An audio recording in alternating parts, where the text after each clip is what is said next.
मीरा रोडच्या बालाजी सर्कल प्रकरणानंतर मीरा रोडमध्ये तणाव वातावरण निर्माण झाला होता। मात्र कालपासून मीरा रोडमध्ये तणावपूर्ण वातावरण आहे आणि सध्या मी मीरा रोड या मस्जिदच्या बाहेर उभा आहे। जर पाहिलं तर ही जामा मस्जिद आहे आणि सकाळपासून या ठिकाणी मुस्लिम बांधवांनी प्रार्थना करण्यासाठी मोठ्या प्रमाणात या ठिकाणी गर्दी केलेली आहे आणि सध्याचं चित्र जर पाहिलं तर या ठिकाणी नमाज अदा करण्याची जी प्रक्रिया आहे ती सुरू झालेली आहे। मोठ्या संख्येने या ठिकाणी मुस्लिम बांधव या मस्जिदच्या बाहेर उभे आहेत, एक दुसऱ्याला अदा करत आहेत, जी ईद मुबारक करत आहेत। मात्र महत्त्वाची बाब म्हणजे ही जर मस्जिद पाहिलं तर या मस्जिदच्या बाहेर देखील मोठ्या प्रमाणात पोलिसांचा फौजफाटा तैनात करण्यात आलेला आहे। सुरक्षेच्या दृष्टिकोनातून पोलीस जे आहे ते या ठिकाणी मोठ्या प्रमाणात तैनात करण्यात आले। चक्क छावणीचं रूप जे आहे ते या मस्जिदच्या बाहेर आलेले आहेत आणि जे एक दुसऱ्याला जे मुस्लिम बांधव आहेत ते अदा करताना आपल्याला पाहायला मिळतंय।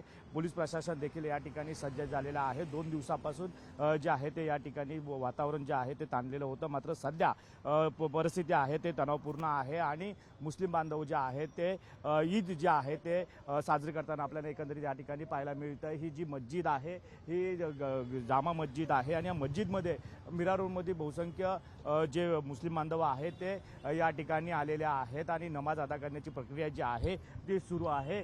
जर पाहिलं तर आता दिवसभर आता ही कशा पद्धतीने ही साजरी होते याकडे मात्र सर्वांचं लक्ष लागलंय। मनोज तांबे, साम टीव्ही न्यूज, मीरा रोड।